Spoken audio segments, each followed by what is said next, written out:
Buenas tardes, bienvenidos. Vamos a dar inicio a la conferencia del día de hoy. Muchísimas gracias por acompañarnos. Hoy, como saben, vamos a tocar un tema que ha sido muy recurrente en lo que va del año, entonces aprovechenlo, disfrútenlo mucho. Antes de comenzar, voy a dar algunas indicaciones.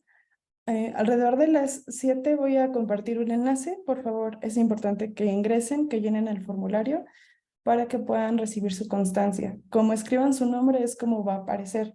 La constancia se va a entregar en un plazo de 7 días hábiles y en cuanto tengamos lista la grabación, se las vamos a hacer llegar por correo electrónico. Si tienen alguna duda o algún comentario durante la conferencia, pueden escribirla en el chat y al final vamos a leerlas para que el doctor nos pueda responder. Si tienen alguna duda, estaremos al pendiente. Y bien, vamos a comenzar. El día de hoy nos acompaña el doctor Carlos Munguía Hernández. Él es maestro en Administración de Hospitales, egresado de la Universidad de Chapultepec. Es médico veterinario zootecnista egresado de la Facultad de Medicina Veterinaria y Zootecnia de la UNAM. Y bueno, en cuanto a su experiencia, es médico veterinario responsable de quirófano móvil por los servicios de salud pública de la Ciudad de México de 2010 a la fecha en la jurisdicción sanitaria Iztapalapa. También es médico responsable de la Clínica Veterinaria Búfalo desde 2010 a la fecha. Y también tiene un diplomado en gerencia de alta calidad en sistemas de salud. Actualmente es miembro activo de la Asociación Mexicana de Epidemiología Veterinaria y bueno, también ha dado capacitación de tratamiento antirrábico al personal de salud de clínicas de primer nivel en Iztapalapa y también ha impartido conferencias presenciales y en línea en la Facultad de Medicina Veterinaria y Zootecnia de Ciudad Universitaria. Entonces, bueno, ya les platiqué un poco de nuestro ponente. Disfruten mucho de la plática del día de hoy. También, por favor, hay que cuidar que nuestro micrófono esté apagado para no dar ninguna interrupción a nuestro ponente y disfruten. Adelante, doctor, por favor.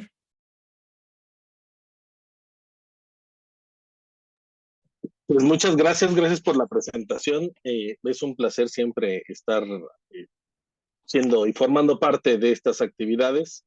Me siento muy contento, como siempre, de estar en estas presentaciones. Tenemos una pequeña situación con mi computadora que me está dando un poco del ataque, ¿no?, de la presentación, pero inmediatamente la tenga, comenzamos sin ningún problema. Sin embargo, les voy platicando un poquito cuál es el objetivo de esta plática. Como bien lo dijo la doctora Gabriela, hasta cierto punto la presencia de la enfermedad de la rabia no es algo nuevo, es algo con lo que hemos estado conviviendo durante mucho tiempo. Eso es algo con lo que hemos estado viviendo al día a día.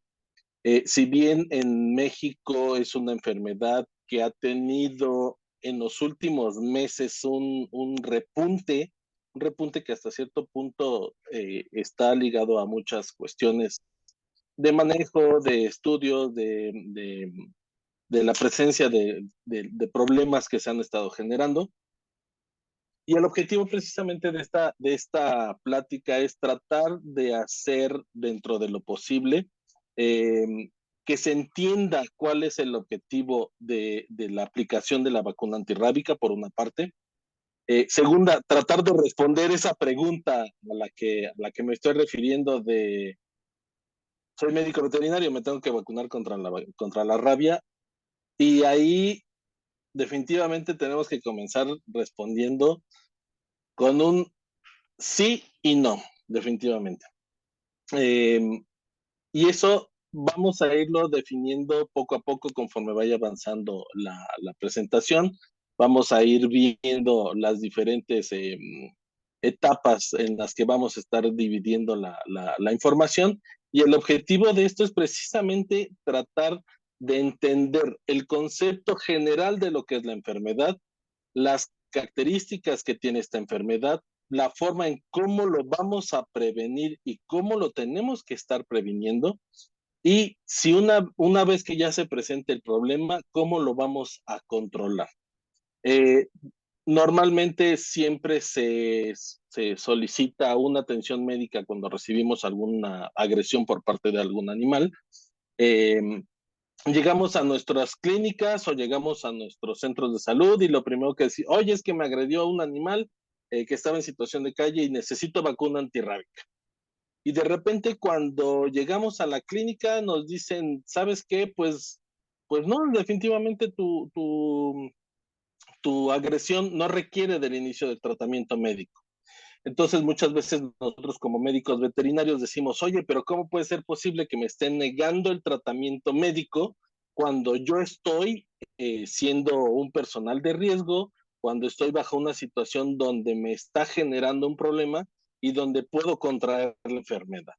Entonces, para todo este tipo de cosas de las que me estoy refiriendo ahorita, es precisamente el objetivo de tratar de involucrarlos en lo que es el proceso de la enfermedad, de involucrarlos en el proceso del tratamiento y prevención de esta enfermedad y ver cómo nosotros como médicos veterinarios podemos hacer algo, por una parte, para ayudar en el formato de la prevención de la enfermedad y por otra parte, hacer lo necesario para divulgar la información adecuada que nos ayude a tener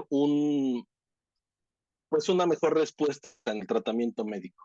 Muchas veces cuando estamos en el proceso pues yo llego a la clínica y hago lo necesario para que el paciente esté sano, para que esté bien, o trabajo en el área de ganadería y de repente en la ganadería resulta ser que tenemos una situación donde el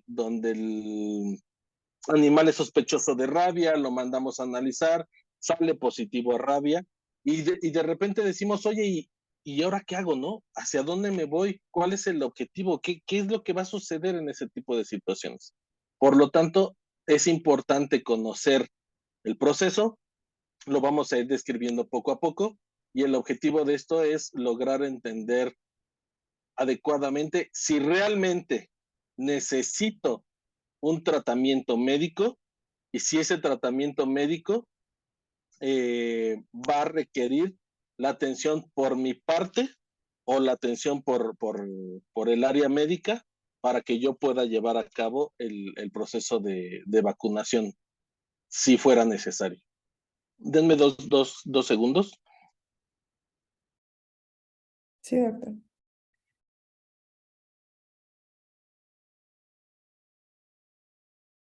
En un momento continuamos con la conferencia.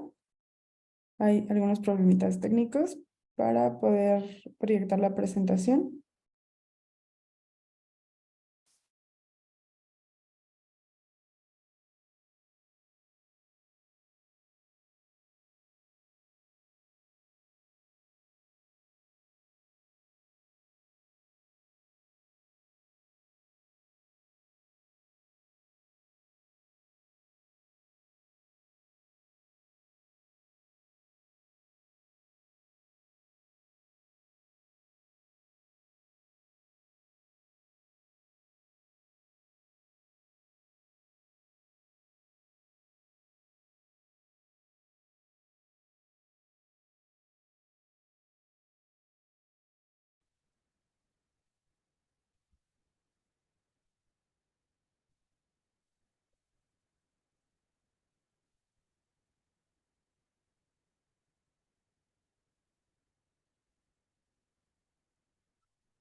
Ahora sí, una disculpa enorme.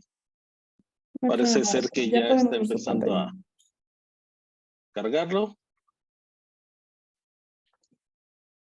Para darle posibilidades al internet de que trabaje adecuadamente, voy a apagar mi pantalla por unos minutos Claro, y vamos a comenzar, ¿les parece? Bueno, creo que ya hubo una más que mejor presentación.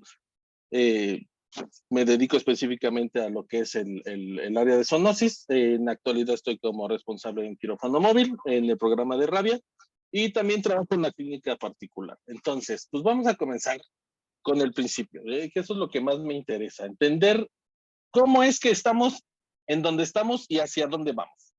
Entonces, la respuesta a la pregunta que tenemos o que formalmente realizamos es, eh, ¿se debe de vacunar el médico veterinario? La respuesta, como les dije, sí y no. Y todo depende de varias cosas. Una, la enfermedad y sus características es algo de lo que tenemos que hablar para poder tomar en cuenta si realmente lo necesitamos. Segunda, necesitamos saber cuál es el estatus de la rabia en México y en otros países para con ello discernir si es necesario realizarlo o no, el plan de vacunación. Y si tenemos o tuvimos contacto ya con la enfermedad, necesitamos determinar qué tipo de contacto tuvimos y el tratamiento que vamos a tener que recibir o si vamos a tener contacto con los animales que son transmisores, saber si podemos o no recibir este tratamiento antirrábico. Entonces, para ello, pues tenemos que comenzar, como siempre, por la parte principal, por el principio. Y para ello vamos a definir lo que es la enfermedad de la rabia. La rabia, como en muchos lugares lo pueden leer y de hecho aparece en la norma, en la 011, puede aparecer en los manuales de atención antirrábica, etcétera. Lo define específicamente como una enfermedad zoonótica mortal casi en el 100% después del inicio de signos y síntomas clínicos. Se presenta siempre como una encefalomielitis, eso es un hecho de corso agudo, es muy rápido el proceso que puede generar muchas complicaciones y se transmite con muy alta eficiencia a través de mamíferos infectados, principalmente por la saliva contaminada. Esto puede ser a través de una mordedura, de algún rasguño, alguna lamedura sobre una solución de continuidad, o sea, sobre una zona expuesta de la piel, una zona que haya sido cortada o erosionada, que nos produzca esta solución de continuidad y por lo tanto sea factible el hecho de que nos pueda generar el problema de desarrollar la enfermedad. Ahora bien, desde el punto de vista pues físico o anatómico o de las características propias del virus, de entrada debemos de tomar en cuenta que el virus es un virus del género Lyssavirus. Pertenece a la familia Rhabdoviridae. Se dice que tiene una forma de ojiva de bala, o sea, de la punta de una bala. En este caso, sus medidas en promedio, puede ser un poquito más grande, un poco más pequeño, pero en promedio son de 180 nanómetros de alto y 75 nanómetros de ancho. Eso lo hace un virus un poco grande a comparación de algunos otros y además cuenta con una cadena RNA sencilla o simple, no es doble, no tiene ninguna otra característica y además tiene una polaridad negativa. Eso hasta cierto punto es algo muy importante porque de ello depende la habilidad que tiene el virus para poder transportarse a través del cuerpo de la persona que haya sido contagiada o del animal que haya sido contagiado con este virus. Ahora bien, desde el punto de vista de la forma de cómo catalogamos a los transmisores de esta enfermedad, por una parte tenemos los transmisores que son urbanos, todos aquellos con los que convivimos todos los días, en este caso pueden ser perros y gatos principalmente, y la entidad que tiene la responsabilidad de darle seguimiento a las agresiones con este tipo de animales principalmente, o las agresiones que son por este tipo de animalitos, principalmente es la Secretaría de Salud.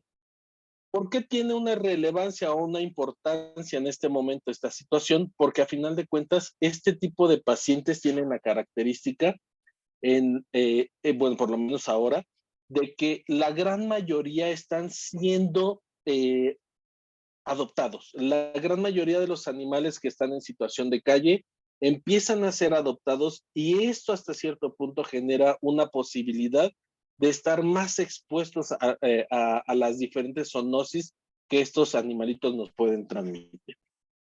La otra opción que tenemos, o la otra forma en cómo se catalogan los transmisores es transmisores rurales. Estos principalmente están ligados a los murciélagos hematófagos. Recordemos que los murciélagos hematófagos, principalmente el que tiene mayor responsabilidad en México de la transmisión de la rabia es Desmodus rotundus. Sin embargo, no es el único murciélago hematófago o vampiro, como le llaman la mayoría de los biólogos, no es el único capaz de transmitir la enfermedad. ¿Por qué es el más importante? Porque este tiene la capacidad de reproducirse hasta 3 veces al año, mientras que las otras 2 especies de vampiros que existen en México tienen la capacidad solamente de reproducirse una vez al año.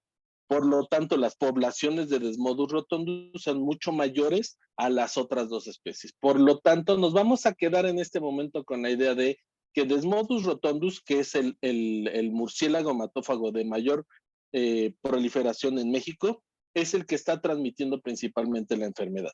Sin embargo, no es el único. También existen zorrillos, zorros, coyotes, mapaches, entre otros animales que muy claramente ya está identificado que son los que han estado provocando la enfermedad. ¿Quiénes son los principales animales de producción afectados por estos pequeños vampiritos que nos están transmitiendo la enfermedad? Pues principalmente los bovinos. Los bovinos, por cuestiones meramente físicas del área donde se encuentran, son áreas abiertas, despobladas. Los murciélagos son buenísimos para buscar esas áreas y son principalmente los animales que están más expuestos a la enfermedad. ¿Quiénes son los que tienen la observancia y la obligación de darle seguimiento a estos casos? Principalmente es el Senacica, SADER en la actualidad y Semarnat. Son las 3 instituciones que en la actualidad están dándole seguimiento. Ahora bien, nada más como premisa, no puse la imagen, pero sí les hago el comentario. Senaprece la semana pasada presentó a través de la directora de Zoonosis, presentó una plataforma donde todas estas instituciones, tanto salud como el área rural, o todo lo que manejan los transmisores rurales, perdón, ellos van a estar conjuntando toda la información de las agresiones que se den por murciélagos hematófagos y por lo tanto por los animales transmisores, para que tengamos una sola plataforma a través de la cual estemos observando el cómo se desarrolla la enfermedad. Eso creo yo es algo muy, muy bueno. Eso es algo que no había sucedido durante muchos años.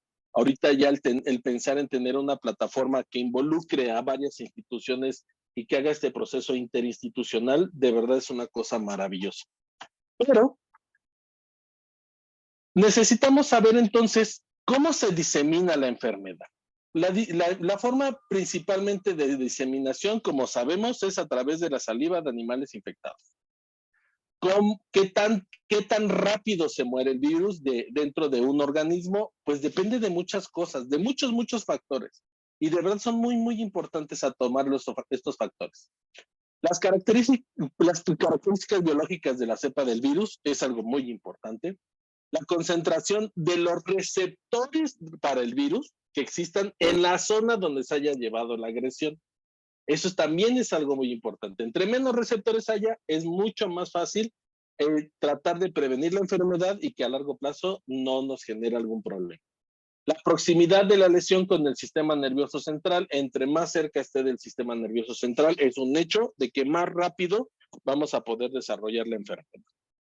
Ahora bien, desde el punto de vista de las estadísticas que genera CENEAPRESE, nos marca un cuadrito que de un proceso de investigación que se llevó a cabo del 2000 al 2016, donde nos indica los días promedio de incubación que se lleva el virus dependiendo del tipo de animal que nos los esté transmitiendo. En este caso, por ejemplo, el quiróptero en promedio son 28 días y el coatí tenemos 249 días. El promedio general es de 69 días para presentar la enfermedad, que sería el periodo de incubación, desde que ingresa hasta que se presentan los primeros signos o síntomas, en el caso de los humanos.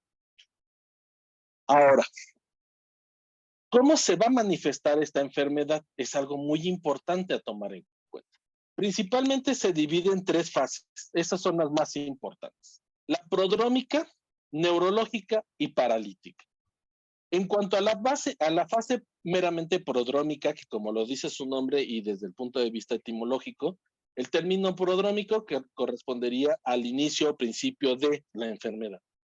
Vamos a encontrar que el paciente refiere dolor neuropático en el sitio de la mordedura. Duele la zona, duele mucho, porque obviamente el virus se está replicando en esas áreas neurológicas que se encuentran. Eso produce un proceso inflamatorio y dolor. Cefalea, obviamente ese dolor también es importante. Fiebre, angustia más o menos como la de la imagen, que a veces genera un poquito de estrés, de no saber cómo está evolucionando el problema y cómo vamos a hacer para que estos pacientes estén mucho mejor. La fase neurológica, que sería la segunda fase donde ya podemos observar estos signos en el caso de los animales o síntomas en el caso de las personas, donde vemos aquí, por ejemplo, que se presentan paresias, dificultad para poder movilizarse, donde no tienen capacidad o facilidad de poder desplazarse, hidrofobia, como las imágenes que estamos viendo ahí en los pequeños videos. Son imágenes reales de personas infectadas dadas como positivas por el virus. Esta parte de la hidrofobia principalmente se basa en no pueden deglutir, por lo tanto, no tienen la capacidad de poder beber agua, porque eso les genera una sensación de ahogo. La aerofobia, fotofobia, obviamente producto de esta lesión neuronal que produce midriasis en los ojos y por lo tanto provoca que haya una entrada muy fuerte de luz a través de las pupilas oculares. Y como les decía en alguna capacitación que les comentaba, imagínense que de repente ustedes están no sé, están comiendo algo y de repente sienten que se les va un poquito de agua a través de la tráquea. Bueno, exactamente esa parte es exactamente lo mismo que desarrolla el paciente al momento de tratar de deglutir y por lo tanto pues va a generar mucha ansiedad y angustia en el paciente. ¿Qué otras cosas vamos a poder observar en estos pacientes? El escurrimiento salival, producto obviamente de que no hay deglución, deshidratación y agresividad, delirio. Eso es algo muy común, muy común. Casi la pregunta de los 50 millones de pesos es, oye, ¿y por qué le sale espuma a todos los perros con rabia, no? Es como el clásico, o la clásica pregunta. Y les explico lo siguiente. Si tú estás deshidratado, tienes escurrimiento salival, no puedes deglutir. Y además existen movimientos involuntarios que te llevan a las convulsiones o movimientos constantes de la boca, como lo que estamos viendo en la imagen que se está presentando en el pequeño video.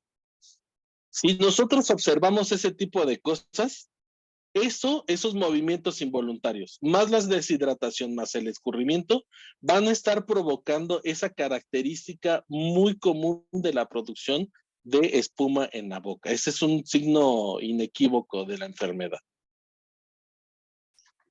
Y por último, llegamos a la fase pues, más compleja, a la fase paralítica. El problema de esta fase paralítica es que tiene periodos de lucidez y de completa locura en los pacientes, así tal cual. De repente vemos súper bien al perro, súper bien al gato, eso es algo que se ha observado, de repente está súper bien, en buenas condiciones, no vemos nada fuera de lo normal, y son pacientes que de repente empiezan a tener momentos de locura total, empiezan a tener agresiones, y eso puede estar provocando la diseminación de la enfermedad. Posteriormente se empieza a dar una parálisis general del paciente, obviamente comenzando con un paro cardíaco, se empiezan también a detener los músculos respiratorios, sobreviene la muerte del paciente.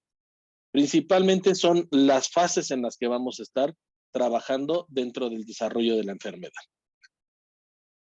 Pero, ¿qué es lo que está sucediendo en México y qué es lo que está sucediendo en el mundo? ¿Por qué nos interesa tanto saber sobre esta enfermedad? ¿Cuál es el objetivo?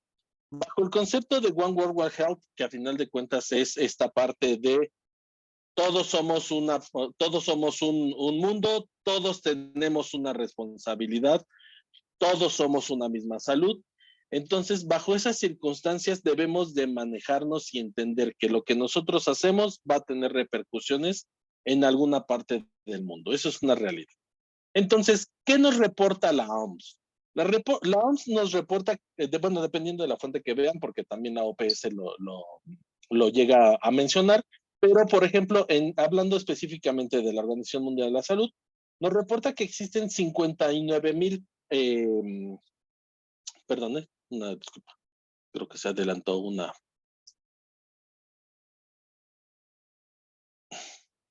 Nos reportan 59,000 muertes al año transmitidas de rabia transmitida principalmente por perro. Si nos basamos en el mapita que vemos del lado derecho, podemos observar las diferentes formas o estadios que se encuentra el mundo respecto a la enfermedad de la rabia. Específicamente hablando de México, no nos vamos a detener en los demás países, pero hablando específicamente de México, nos dice que la enfermedad de la rabia está controlada desde el 2005 porque no se ha presentado ningún caso de rabia humana transmitida por perro. Por lo tanto, estamos en un proceso de control, tal cual, de control antirrábico, de enfermedad antirrábica transmitida por perro. Es algo importante de definir. En el caso, por ejemplo, de los colores azules, que son pues una muy buena parte del planeta, es donde se presenta el mayor número de casos y de muertes producidas por rabia transmitidas por perros. Si se dan cuenta, entonces, estamos bajo unas circunstancias bastante complejas porque a final de cuentas la enfermedad de la rabia está presente, la tenemos latente todo el tiempo, es parte de nuestro país, pero a final de cuentas tenemos que ver cómo poder mejorar esa situación. Sin embargo, tenemos este pequeño video. ¿Qué nos dicen estos videos en particular? Les comento un poquito en contexto de lo que decía el video, no le puse el audio para que fuera un poco más fácil de procesar. Y la persona comenta, no te preocupes, mira, yo tengo un animal que puede ser transmisor de la enfermedad, pero, digo entre comillas, pero yo tengo un animal de fauna silvestre que puede convivir conmigo, que no tiene ningún tipo de complicaciones, que en este caso el animalito de fauna silvestre, pues lo puedes tener en tu casa y no tengas miedo por tener este tipo de animales. Hay gente especializada que conoce el manejo de este tipo de animalitos y no vamos a tener ningún tipo de complicación. Este es uno. El segundo es este. Igual lo que dice ahí, el rescatar un animal puede que no salve al mundo, pero sí podemos salvarle la vida al animal. El pequeño gran detalle es que cuando nosotros comenzamos a hacer este proceso de vamos a salvar la vida silvestre o la fauna silvestre, no, no tomamos en cuenta la posibilidad de que en algún momento este tipo de animalitos de fauna silvestre pueden ser los causantes de la enfermedad de la rabia y que nos pueden transmitir un problema. Entonces, no es una buena opción el manejo de animales silvestres, porque a final de cuentas necesitamos comprender cómo es que se ha comportado la enfermedad. Por lo tanto, nos vamos a ir específicamente a México. En México, a partir del año 2020, se genera lo que es el Programa de Acción Específico de Prevención y Control de Enfermedades Zoonóticas y Emergentes de la Secretaría de Salud en México. Ellos nos reportan, dentro de un estudio retrospectivo del 2010 al 2019, que se han presentado 13 muertes humanas. 10 de ellas principalmente producidas por quirópteros, 2 por zorrillos y 1 por zorro gris. Entonces, en el 2019, la OMS manda un comunicado, una felicitación a México diciéndole, qué bueno, muchas felicidades, ustedes están libres de rabia transmitida por perro.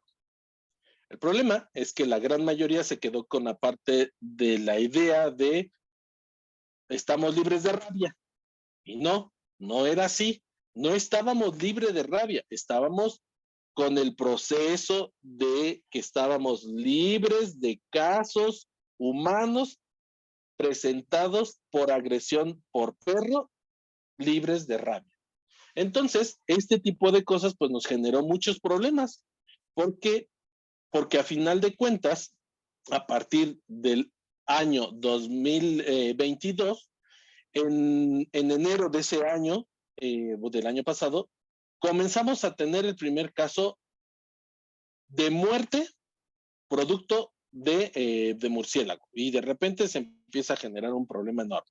Muere una persona en el Salto de Jalisco el 14 de abril, se da la notificación por un hombre de 41 años que falleció producto de la agresión de un murciélago. Y me van a decir, oye, ¿y qué importancia tiene? Pues si no lo transmitió el perro, ¿no? Entonces, aquí lo importante es, la persona es agredida en enero del 2022. La notificación de que fue agredido y de que presenta el problema o el cuadro neurológico producto de la enfermedad se da hasta el 14 de abril. Estamos hablando de que casi 4 meses después se da la notificación de que la persona estaba enferma.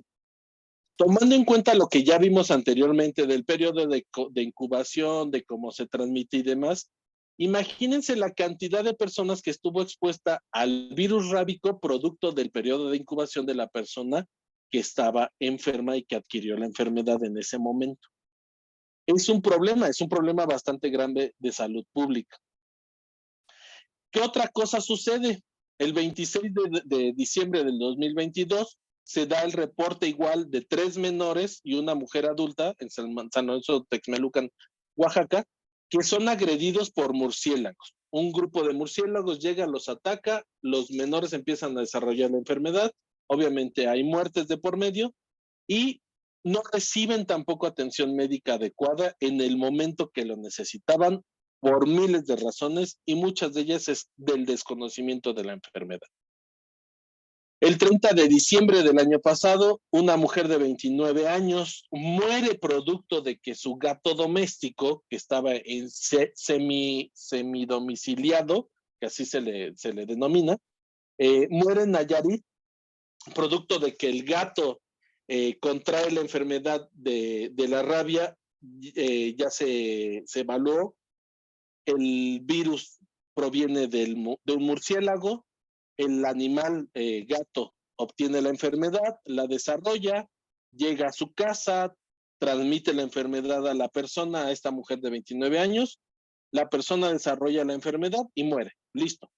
¿Por qué sucedió tan rápido el proceso de muerte de esta persona? Porque la agresión, pues obviamente fue en la parte de la cara y el tronco. Entonces, eso fue un problema bastante grande. Y llegamos a la parte del 27 de diciembre y tenemos otros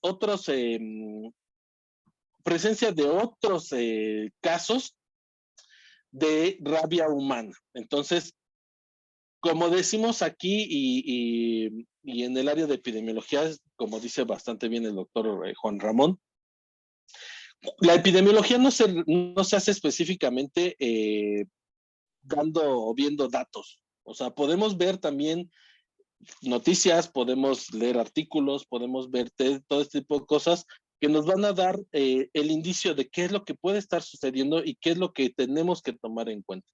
Entonces, se dan comunicados, se da información y llega un punto en el que el 24 de enero del 2023 se vuelven a presentar casos de rabia humana.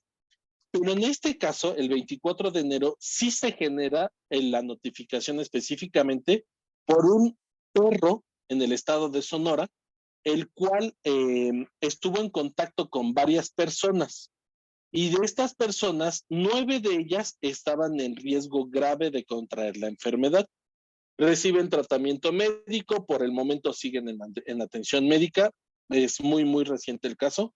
Y este caso sí definitivamente ya es un proceso de transmisión por rabia en perro y sí nos está generando complicaciones. Por lo tanto, la Secretaría de Salud difunde un aviso epidemiológico donde nos da a conocer las características de la enfermedad, cómo podemos prevenirla, qué características debemos de tomar en cuenta para recibir tratamiento médico en caso de que fuera necesario. Y este es el aviso epidemiológico que se manda el día 20 de enero del 2023. Obviamente, si lo quieren revisar, lo pueden revisar sin ningún problema. Es bastante interesante, es una forma muy amplia de tomar el tema. Y aquí la pregunta es, ¿cómo prevenimos entonces nosotros la enfermedad? ¿Cómo en México podemos hacer para prevenir esta enfermedad? Tenemos muchos sistemas, pero vamos a basarnos en 3 que son los más importantes que se desarrollaron desde hace varios años. Uno son las campañas de esterilización canina y felina, principalmente. Desarrollamos estos procesos dentro de lo que es toda la República Mexicana, no solamente en la Ciudad de México, esto se lleva a cabo a nivel nacional. De hecho, tenemos semanas nacionales de esterilización canina y felina, donde tratamos de controlar de alguna forma la población de animales que pueden ser potencialmente transmisores. La otra opción que tenemos, que es la vacunación antirrábica, tanto canina como felina, desde el 68 se lleva a cabo de forma masiva.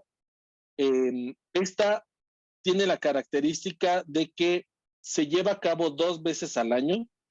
Esto es en marzo y septiembre de cada año. Y el objetivo es precisamente prevenir dentro de lo posible la transmisión de la enfermedad a través de la prevención. Tomando en cuenta la norma oficial mexicana, la 011, igual que todos los manuales de procedimientos de tratamiento antirrábico, nos menciona muy claramente, debemos forzosamente cumplir con la parte de la vacunación, tenemos que tener cuidado con la red de frío, tenemos que tener un manejo adecuado de la red de frío. Esta red de frío tiene que cumplir con ciertas características que son muy importantes para que el inóculo que vamos a aplicar tenga una buena potencia y que nos pueda dar una buena respuesta inmunológica en el paciente. Como dice la norma, debemos de aplicarla a partir del mes de edad de nacidos, a los 3 meses y al año de vida del animal. No al año de la última aplicación, sino al año de vida del animal y hacer una revacunación exclusivamente anual. ¿Dónde debemos de aplicarla? La norma nos lo marca muy claramente. Puede hacerse a través del tejido subcutáneo en la región de la cruz o en su defecto en el músculo posterior, en el muslo posterior del lateral del animalito. Ahora, ¿yo cómo sé, como médico veterinario, si realmente necesito la vacuna de la rabia? Así que padre, ya me dijiste un montón de datos, ya me diste un montón de información, Pero yo, ¿cómo sé si realmente necesito esta atención antirrábica? Si yo, por ejemplo, me dedico a trabajar con fauna silvestre, si yo soy médico veterinario, me dedico a trabajar con fauna silvestre y tengo cómo demostrar yo trabajo con fauna silvestre, inmediatamente tengo que ir a mi clínica, ya sea cualquier clínica, IMSS, centro de salud, cualquier clínica, yo me acerco a ellos y les digo, mira, yo tengo esta situación, estoy trabajando con fauna silvestre, estoy en riesgo de contraer la enfermedad de la rabia y se va a llevar a cabo la vacunación sí o sí. Eso es un hecho. Entonces, si me dedico a eso, voy a recibir tratamiento antirrábico sí o sí. Sin embargo, debemos de considerar que hay algunos de nosotros que aunque seamos médicos veterinarios, que aunque estemos en contacto con perros y gatos, no necesariamente nos van a aplicar la vacuna antirrábica. Por lo tanto, debemos de considerar esto. Si fuimos agredidos por animales transmisores, lo primerito que tenemos que buscar hacer es forzosamente la atención médica inmediata en cualquiera de las clínicas a nivel nacional. Como lo marca la norma y como se hace en la realidad, la atención médica, si no se brinda el mismo día, te brindan la atención médica al siguiente día cuando el caso no requiere de que seas referido a un hospital de segunda o tercer nivel, principalmente. Si tu agresión no fue tan fuerte, vas a tomar y tener atención médica el mismo día de la agresión sin ningún problema. Y entonces, pues aquí la parte es, ¿qué vamos a hacer con este paciente que llegó? ¿Cómo catalogamos este paciente? ¿Cómo vamos a saber si realmente requiere o no tratamiento médico? Lo primero que hacemos y lo que siempre les recomiendo es, el médico de primera atención debe de tener una historia clínica muy minuciosa. Debemos de saber bajo qué circunstancias se dio la agresión, cuáles fueron las características de la agresión, en qué horario se dio la agresión, si se dio en la calle, bajo qué circunstancias o qué fue lo que sucedió alrededor de la situación. Uno de los ejemplos es el clásico perro que estaba en la calle, lo atropellan, llega una persona, trata de levantarlo y el perro lo muerde. Y de repente yo me voy al médico y digo, oye, ¿sabes qué? Es que había un perro callejero, me mordió hace rato y pues necesito que me aplique la vacuna antirrábica. Entonces, aquí la parte importante es que nosotros demos la información precisa de cómo se llevó a cabo toda la agresión. Es que mira, el perro lo atropellaron, estaba bajo estas circunstancias y es un animalito que me agredió al momento de que yo traté de agarrarlo para ayudar. Entonces, ahí es cuando el médico va a decidir el factor de riesgo que tengo para saber si me aplican o no la vacuna antirrábica. Entonces, una vez que ya hicieron esta historia clínica, van a determinar los médicos el tipo de exposición al que estuvimos expuestos, valga la redundancia. Uno de ellos es exposición por meramente contacto. Yo estaba con mi perro llegó, me lamió, yo me acababa de rasurar y por lo tanto hubo una relación de la saliva del animal que puede ser transmisor de la enfermedad y mía, porque yo me acabo de rasurar y tuve ahí un pequeño sangrado y se produjo una solución de continuidad en la zona. Por lo tanto, ese es una exposición por contacto. No hubo una agresión directa, pero sí hubo esa transmisión de saliva hacia mi persona. Segunda, en este caso, la atención que va a recibir la persona que tuvo una exposición por contacto, principalmente es, vamos a lavar perfectamente la zona. Eso es algo que ustedes pueden hacer sin ningún problema. Vamos a lavar con jabón y con agua a chorro durante 15 minutos. Hay que tallar de preferencia en la zona, es muy importante. Y podemos utilizar antisépticos como alcohol. Siempre debe de ser alcohol al 70%. Eso es algo muy, muy importante a tomar en cuenta. O yodo, tintura de yodo o yodo espuma se puede utilizar sin ningún problema. En el caso de que Oye, es que me lamió, pero me lamió el ojo izquierdo y me embarró todo el ojo de saliva. Entonces, aquí vamos a lavar por instilación. La instilación en lo que sucede ahí es que te van a poner un líquido y te lo van a estar dejando caer así durante un buen rato. Así despacio, pero te lo van a estar dejando caer un rato.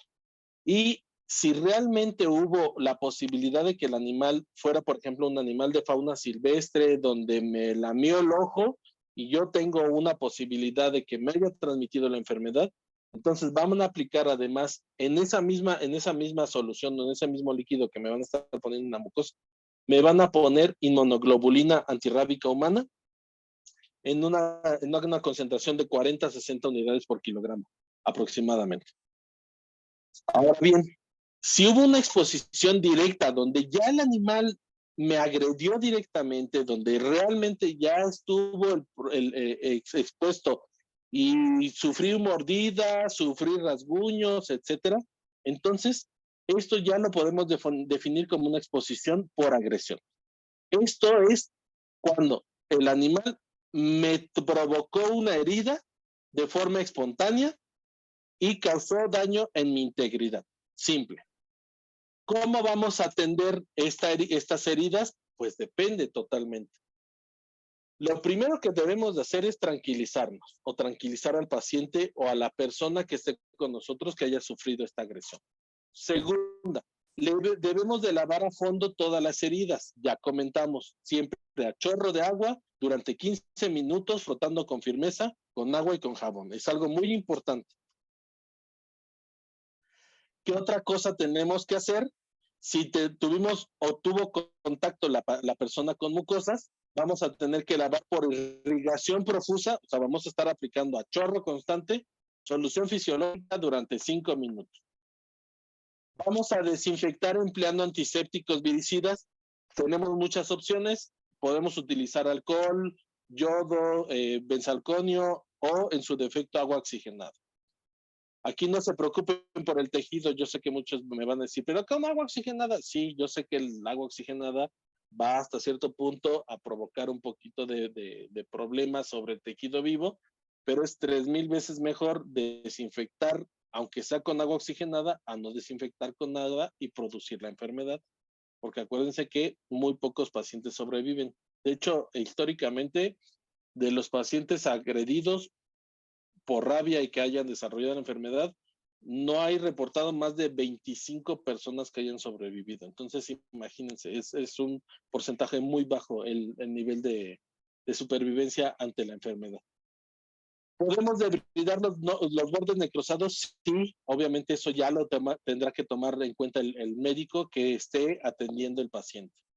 Si hay sangrado en cualquier parte, en cualquier herida que se haya llevado a cabo, forzosamente van a tener que infiltrar inmunoglobulina antirrábica humana. El problema es que sí es un poquito agresivo, de hecho la aguja es más o menos como del grosor de una aguja para tubo Vacutainer. Yo supongo que la gran mayoría tienen como esa idea. Entonces, a veces infiltrar la inmunoglobulina en ciertos pacientes genera un poquito de complicaciones. ¿Qué otra cosa vamos a hacer? Aplicar toxoide tetánico en caso de que sea necesario, analgésicos o antibióticos sistémicos, igual en caso de ser necesario, eso lo va a evaluar el paciente. Vamos a secar y cubrir con gasas estériles la zona de la herida. Ya sabemos cómo se dio la exposición. A lo mejor fue por contacto o fue una exposición por agresión. Entonces, ahora vamos a ver qué tanto riesgo tiene la persona de contraer la enfermedad. En este caso, las categorías se dividen en 3 principalmente. Exposición sin riesgo, simplemente hubo ahí un contacto, el animal está observable durante 10 días, no tiene ningún cambio, no hay nada que nos indique que haya un riesgo de enfermedad, y fue el perro de la casa y me mordió porque le traté de quitar el cachorro a la perrita que acababa de parir y listo. Entonces, ahí es una exposición sin riesgo, no vamos a iniciar tratamiento antirrábico. La exposición de riesgo leve se basa principalmente en ciertas características. y debemos de tomar en cuenta ciertas situaciones. Si se lamió la piel erosionada o hubo una herida reciente, obviamente que haya sido por un animal potencialmente transmisor. Si fueron mordeduras superficiales que incluyeron epidermis, dermis o tejido subcutáneo, principalmente en la región del tronco, obviamente estoy hablando de la parte de la espalda, no de la parte delantera, perdón, en la parte, al revés, en la parte específicamente del tórax y abdomen, no de la parte trasera que no esté ligado al sistema nervioso central, y miembros inferiores, muslo, pierna y pie, son los principales que nos van a dar un riesgo de exposición de tipo leve. Cuando tenemos o catalogamos a un paciente en exposición de riesgo grave, entonces ahí es una, me mordió un animal silvestre o rabioso confirmado. Dos, el contacto de la saliva con un caso positivo de rabia y yo tenía una solución de continuidad o me corté y el animal yo sé que era rabioso, entonces ese es otro caso. Eso comúnmente puede llegar a suceder o en estas situaciones se pueden llegar a presentar, por ejemplo, como cuando llevan animales que son sospechosos de rabia a los centros antirrábicos, eh, cuando se mandan a, a mantener en visualización por 10 días. En este tipo de personas es como comúnmente cuando tienen, en estas personas que trabajan con ellos, son los que tienen este tipo de riesgos en particular. De repente estás trabajando con la jaula, te cortaste y resulta ser que el paciente que tenías en la jaula 3 era positivo a rabia, entonces hay posibilidades de que tengas un riesgo grave de exposición. ¿Qué otras características? Contaminación directa con saliva en mucosas, eso es un hecho. Si hubo contacto con mucosas, el riesgo es grave. Si además el animal era confirmado como positivo, el riesgo es grave. Por lo tanto, se va a comenzar con el tratamiento antirrábico. Si sufriste una mordedura o arañazo con colmillos, si te atravesaron la piel, si fue una sola mordida o más mordidas, en cualquier parte del cuerpo, pero siempre y cuando sea de un animal que esté dado como positivo o de un animal que sea de fauna silvestre, vas a recibir tratamiento antirrábico. Si el riesgo de exposición además fue en la cabeza, cara, cuello, miembros superiores o genitales, si fue una mordedura en esa zona, vas a recibir tratamiento antirrábico, sí o sí, aunque no tengas en ese momento el resultado de que el paciente sea positivo a rabia. Si en determinado momento el paciente agresor me agredió el día de hoy y no le pasó nada en los próximos 10 días, entonces el tratamiento antirrábico que se me inició se va a cortar, no lo vamos a terminar. Si, por ejemplo, el paciente agresor me mordió hoy y murió en 3 días, es un paciente que es un paciente agredido que va a recibir tratamiento antirrábico sí o sí, pero si ese animal que se murió se manda al laboratorio, principalmente al INDRE, bueno, las muestras se mandan directamente al INDRE de encéfalo, y el INDRE nos dice, tu animal es negativo a rabia, entonces esa persona que empezó a recibir tratamiento médico porque se murió el animal a los 3 días, va también a ser cortado su tratamiento antirrábico. Ahorita vamos a ver cuáles son los periodos de tratamiento. Y todos los pacientes que son inmunocomprometidos, todos los pacientes que son inmunocomprometidos, bajo cualquier circunstancia, donde hayan recibido la agresión, van a recibir tratamiento antirrábico. Ahora sí, como ya sabemos cuál fue el grado de lesión, como ya sabemos el tipo de lesión que tuvimos, ahora sí podemos saber si realmente necesitamos tratamiento médico y cuáles son estos tratamientos que vamos a recibir. Sin embargo, me gustaría hacer una pequeña observación o un pequeño paréntesis por una situación. Como les explicaba, me gusta mucho dar capacitaciones a personal médico en los centros de salud. hablando de este tipo de cosas y un poquito más extensamente, tenemos que verlo mucho más a profundidad, pero hacemos de forma normal un examen al empezar la capacitación y un examen al finalizar la capacitación, eso es obligatorio. El problema es que me he topado con que la gran mayoría del personal médico, al momento de que se le pregunta sobre que si la enfermedad puede ser transmitida por ratas, la gran mayoría, bueno, no la gran mayoría, estamos hablando de casi el 40-45% del personal, te responde que sí en la primera ocasión que les preguntas al respecto. Eso significa que tenemos nosotros como médicos veterinarios la obligación de informar adecuadamente a la gente respecto de. Yo supongo que muchos de ustedes o algunos de ustedes han tenido en algún momento de su vida la posibilidad de tener algún cliente o algún paciente y de repente te dicen, oye, es que, ¿qué te crees? Tengo una rata, ¿me la puedes vacunar contra la rabia? O tengo unos conejos, ¿me los puedes vacunar contra la rabia? Entonces es importante que tengamos esta información muy bien definida. Los pequeños roedores, que en este caso estoy haciendo una anotación específicamente como lo marca la norma. Así dice la norma de forma textual.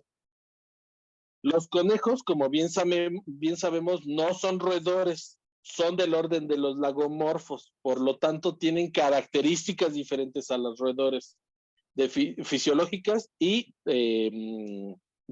anatómicas.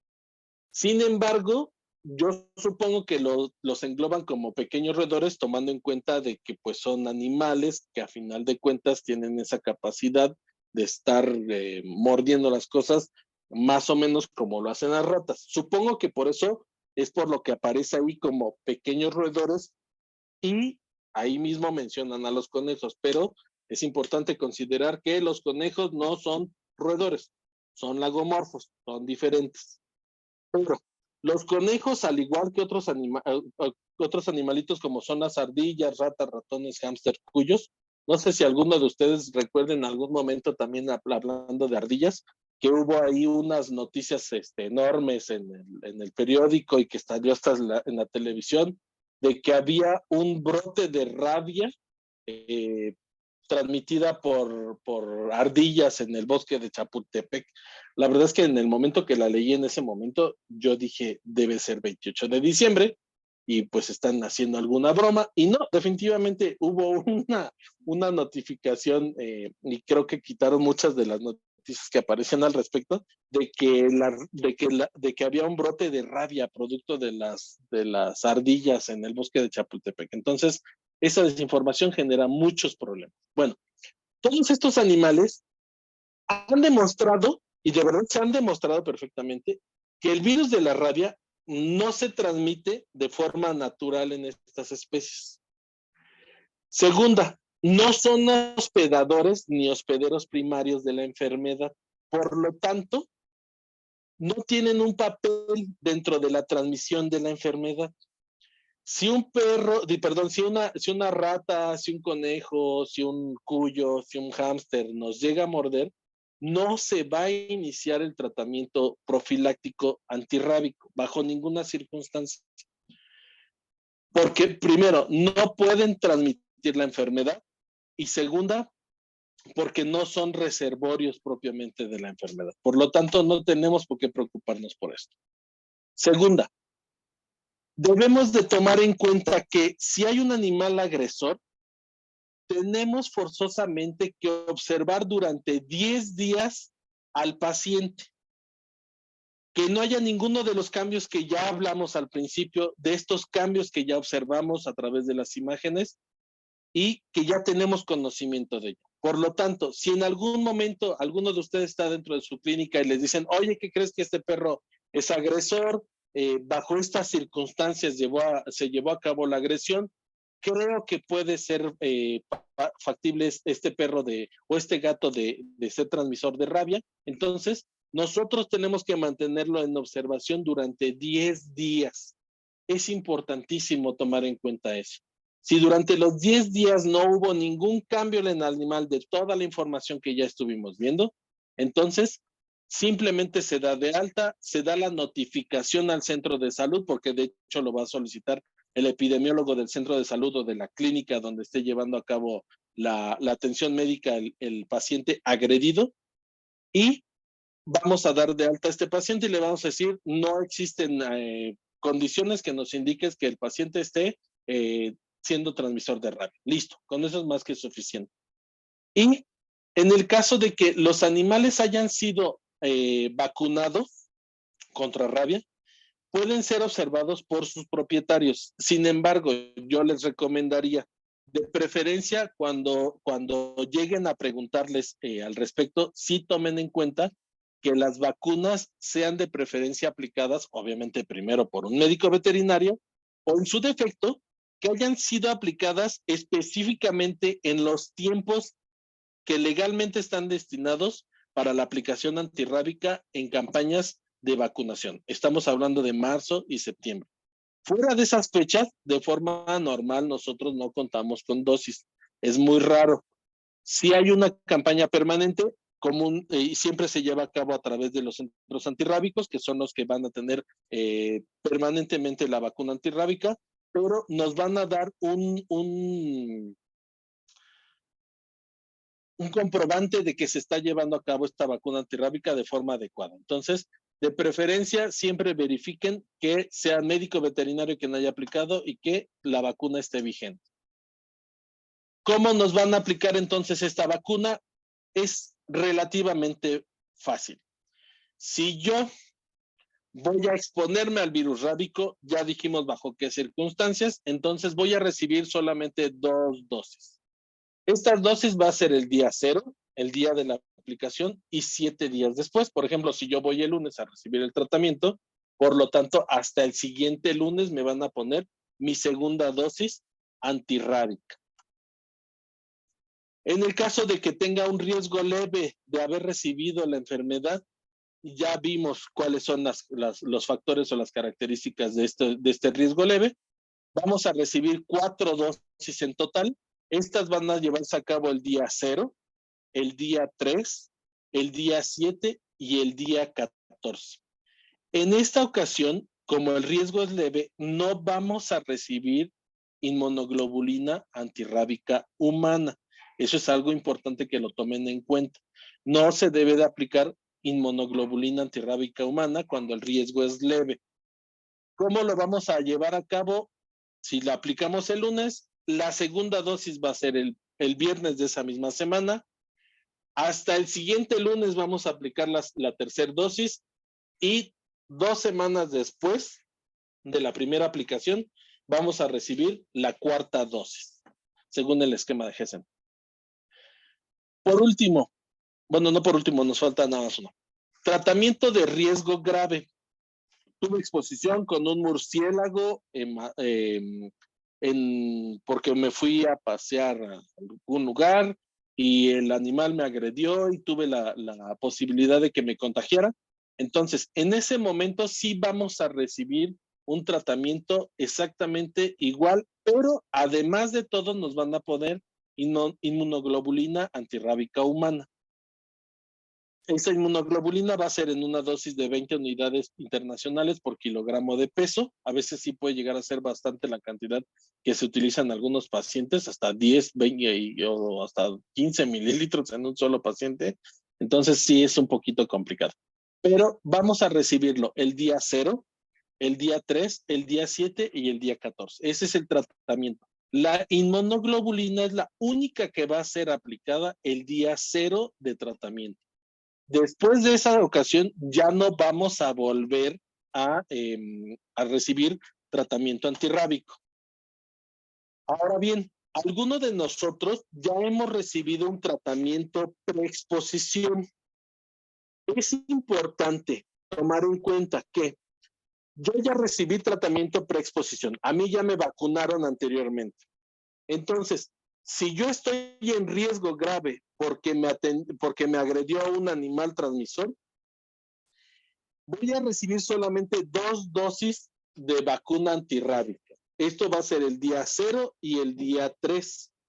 es importante que no se les aplique bajo ninguna circunstancia inmunoglobulina, porque recuerden que ya tienen una inmunidad activa.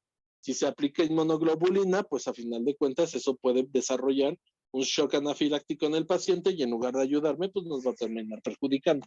Por lo tanto, no se debe de aplicar inmunoglobulina en los pacientes que ya hemos sido vacunados con anterioridad. La otra pregunta que también varios de los compañeros médicos veterinarios hacen es, oye, a mí ya me vacunaron, ¿me tengo que estar vacunando anualmente? No, ya no. Según el esquema de Gessen y en la actualidad, con base en el tratamiento antirrábico humano, no se debe de revacunar a las personas de forma anual.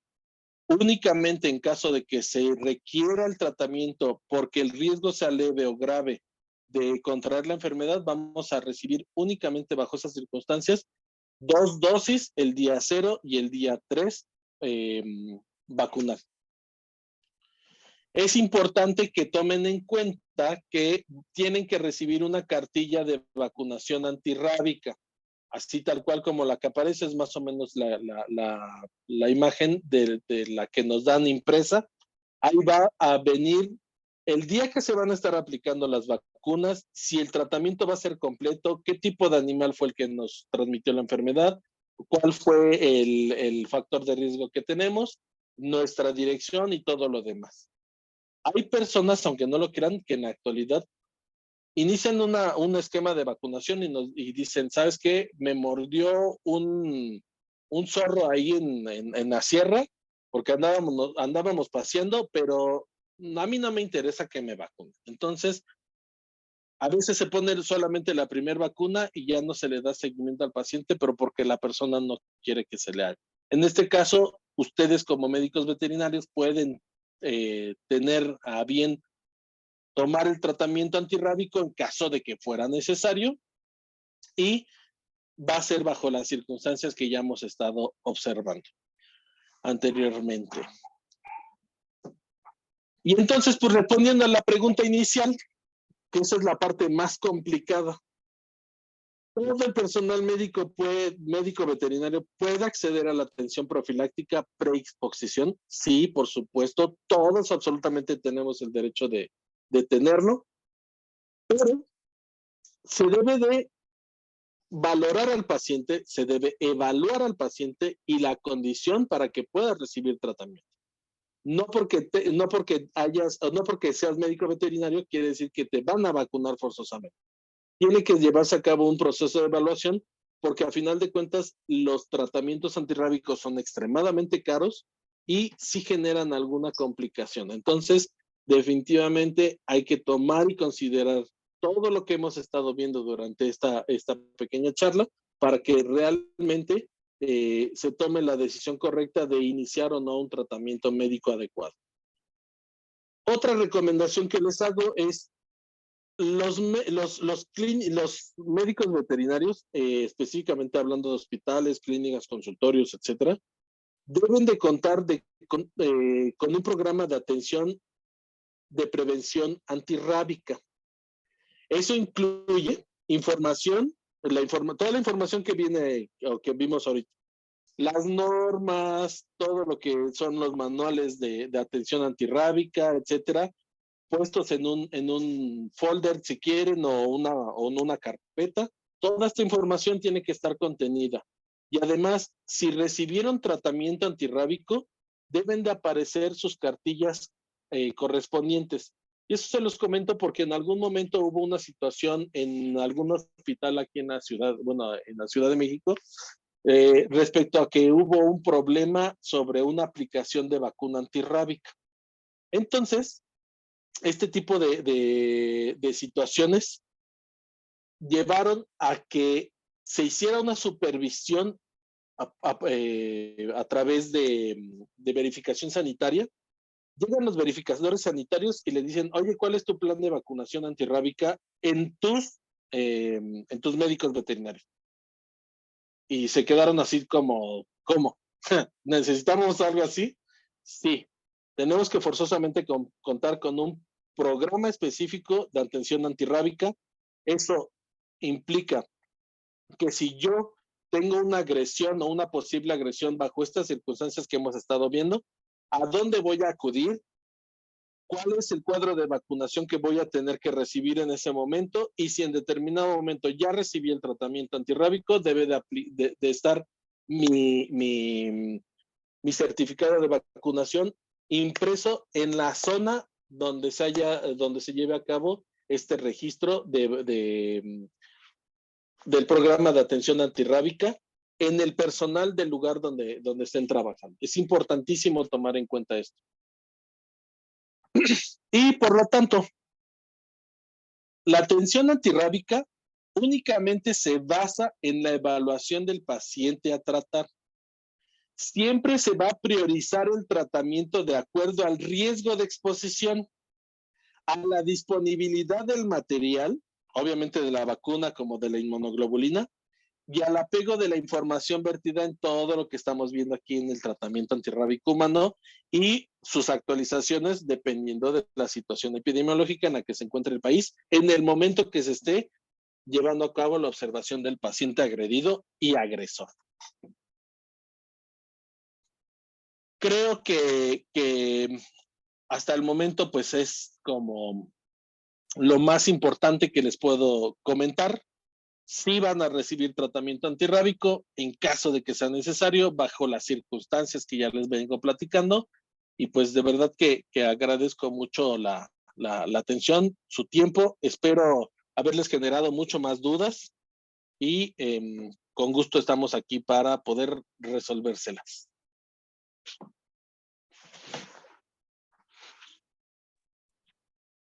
Muchas gracias, doctor. Pues sí tenemos algunas preguntas. Voy a empezar a leerlas. La primera dice, con el auge de tener un mapache como mascota, ¿qué medidas de seguridad tendría que tomar la persona propietaria para que tanto la mascota como él no se contagie de rabia?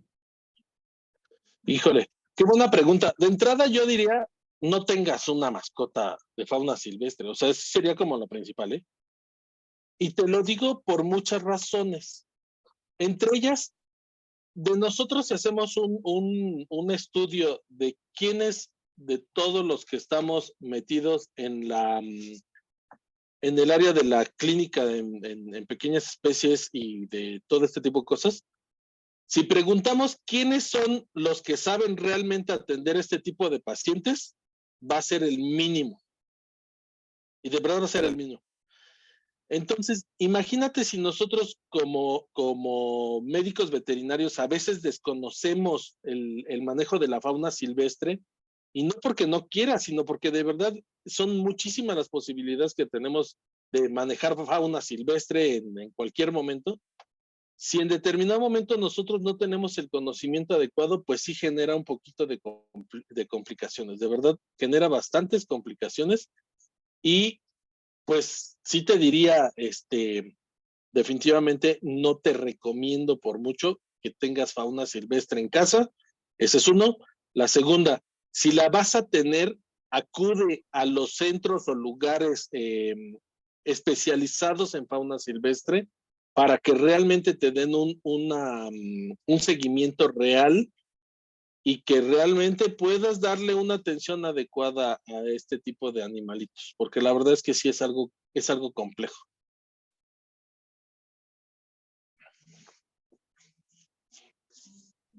Ya. Listo. La siguiente pregunta de Janet, ¿qué efecto secundario tiene la vacunación antirrábica en humanos? Varios.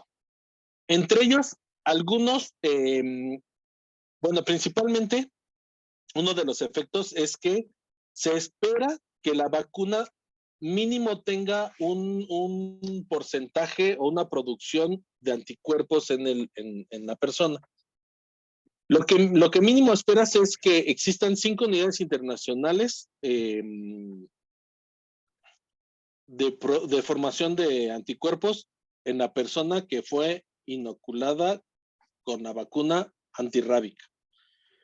Si de entrada no alcanzas esos niveles, definitivamente te puedo decir que te dediques a otra cosa y que no te dediques a la medicina veterinaria porque vas a tener muchos problemas.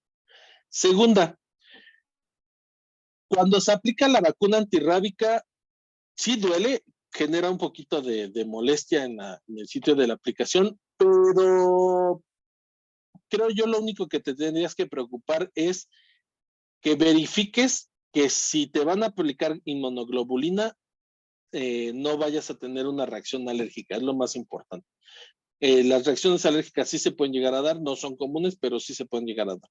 Y esas complicaciones pues se basan precisamente en la respuesta inmunológica del propio paciente, no en otra cosa. Definitivamente es lo que más te debe de preocupar. Gracias. Bueno, la siguiente pregunta igual iba relacionada.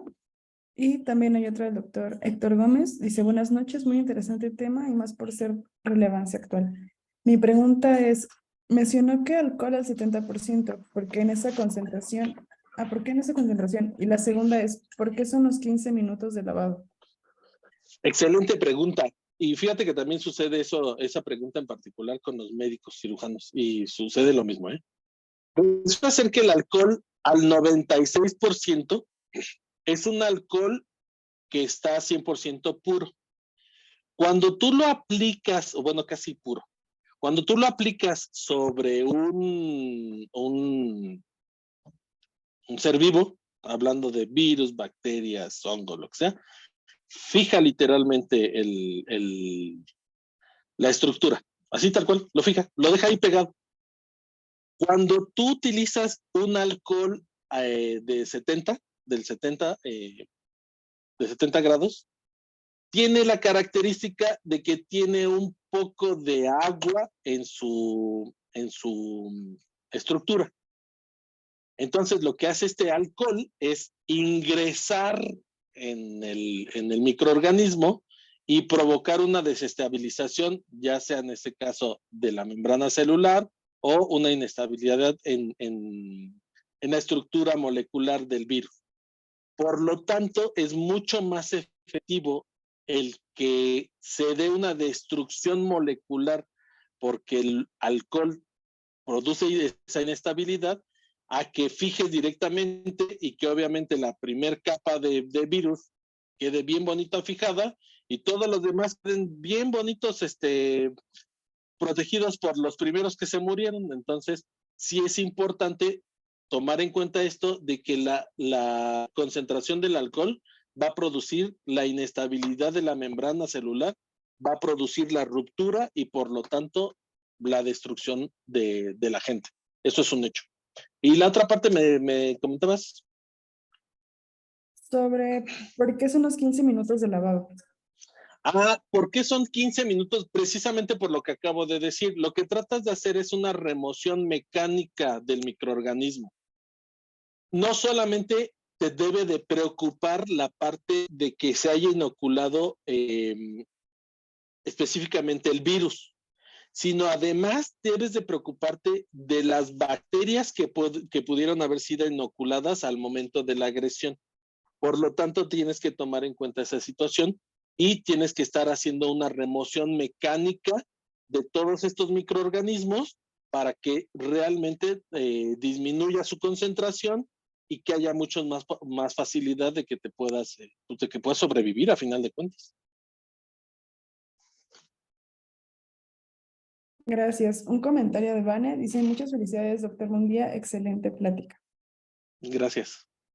Y de Judith Sánchez dice, creo que existe aún mucho desconocimiento tanto en la población en general como en los propios médicos.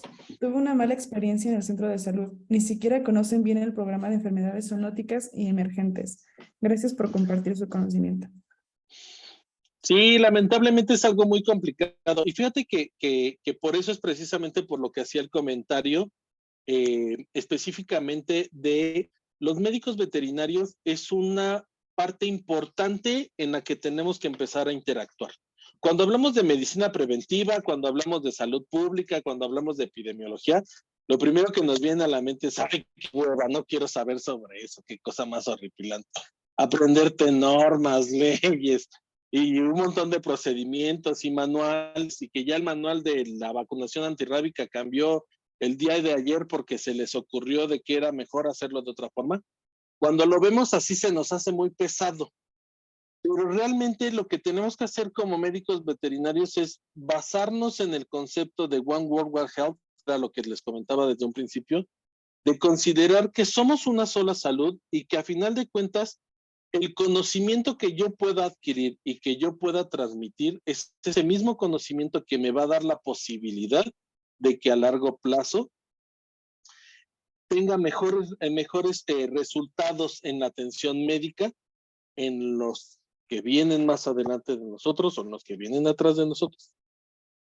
Definitivamente, sí es algo muy complicado. Necesitamos, pues obviamente, más compañeros que se metan más fuerte a trabajar con este tipo de cosas, precisamente para que cuando vayan a los centros de salud, para que cuando vayan a las clínicas comunitarias o cuando vayan a los hospitales generales, tengan la capacidad de poder resolver estas dudas y que nosotros como médicos veterinarios, tomando en cuenta que la OMS dice que, y nos menciona muy claramente que el 68% de las enfermedades en humanos son de transmisión zoonótica, es un dato bastante complejo. Eso quiere decir que nosotros tenemos una obligación muy grande de actualizarnos, de mantenernos bien informados y de trabajar en conjunto con otras instituciones para mejorar la salud pública. Gracias, doctor. Y la siguiente, igual del doctor Héctor Gómez, dice, doctor, la aplicación a un mes, 3 meses y al año en perros, ¿está en la norma?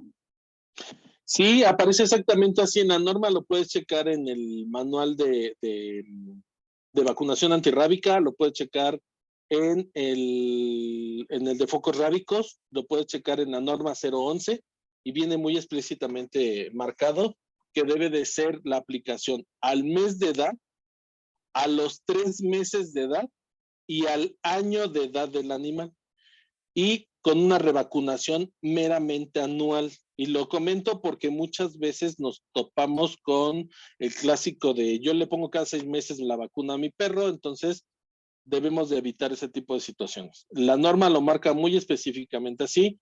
Inmunológicamente no requerimos de que sea cada 6 meses la aplicación, con una vez al año es más que suficiente la revacunación anual. Pero sí la norma lo marca muy explícitamente que debe ser al mes de edad, a los 3 meses y al año de edad del animal. Gracias, doctor. Pues si no hay ninguna otra pregunta, vamos a dar por finalizada la sesión de hoy. Muchísimas gracias a todos por su participación con las preguntas. Espero que igual hayan entrado al enlace de asistencia. Si no, se pueden poner en contacto con nosotros, ya sea por correo electrónico o por WhatsApp. Y pues, doctor, muchísimas gracias una vez más por colaborar con nosotros. No, pues gracias a ustedes, de verdad, muchas gracias a todos los que estuvieron conectados y los que en algún momento se van a conectar para ver la conferencia. Espero no haberlos aburrido. De verdad, en serio, me gusta dejarles esa espinita de que puedan revisar un poquito más al respecto y que se empiecen a meter, que empecemos a ver la medicina veterinaria no como el patito feo de la medicina. Somos importantes, como lo dije, somos muy importantes y definitivamente requerimos de que nuestros médicos en formación y los que ya fueron formados se empiecen a involucrar en la salud pública, porque al final de cuentas somos una sola salud. Bueno, para nada, doctor, siempre nos brinda información bastante importante y sí, siempre nos deja esa inquietud y esas ganas, claro, de colaborar con otras disciplinas que sin duda es importantísimo y pues creo que ahorita se está viendo mucho más con todas las enfermedades que salen en las noticias a cada rato, creo que ya está sonando bastante más y muchos médicos veterinarios se están involucrando bastante en salud pública y eso es muy emocionante. También por aquí hay otro comentario del doctor Gerardo Manuel. Dice, muchas gracias y excelente charla, doctor. Por aquí veo que también alguien se acaba de conectar. Si llegaron a tener problemas de conexión, no se preocupen. Vamos a estar compartiendo la grabación por 15 días para que puedan ver la conferencia de nuevo sin ningún problema. Y bueno, estaremos compartiendo también su constancia, les repito, en un plazo de 7 días hábiles para que no se desesperen. E igual, en cuanto tengamos la grabación lista, se las vamos a enviar por correo electrónico y a partir de ese momento estarán corriendo los 15 días. Si no tienen ninguna duda, pues daríamos por terminada la sesión del día de hoy. Que tengan una bonita noche, que estén muy bien y muchas gracias por haber estado aquí con nosotros. Igualmente, muchas gracias. Excelente noche a todos. Hasta luego.